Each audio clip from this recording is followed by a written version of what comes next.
Join me in our studies of the 8 limbs of the Ashtanga practice. We have already completed the yamas, how we show up in the world, and we're now in the niyamas, how we show up for ourselves. And on the third aspect of the niyamas, which is tapas, we introduced that last week. It's this idea of using fire or challenges, suffering, and burning in order to purify ourselves and to become stronger.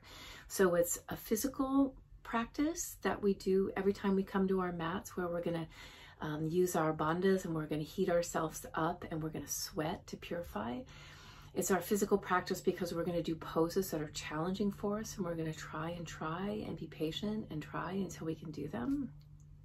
And as well, it's an energetic practice. So every time that I'm on my yoga mat, I'm also purifying and cleansing my energy.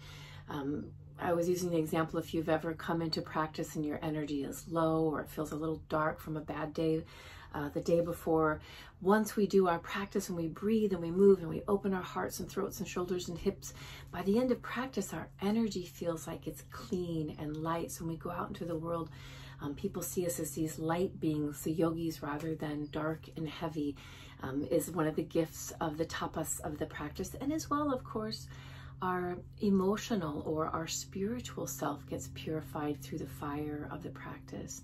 And we know that just in the simplest of terms, when we come to our mats, and no matter what's going on in our life, when we finish our 1 hour of practice, our hour and a half, we know that we feel better in our minds. We have more perspective. We might just feel more joyful and happy. And we're able to take that into, I always say, the great thing about yoga is that we can take that 1.5 hour practice of tapas into the other 22, 23 hours of our life.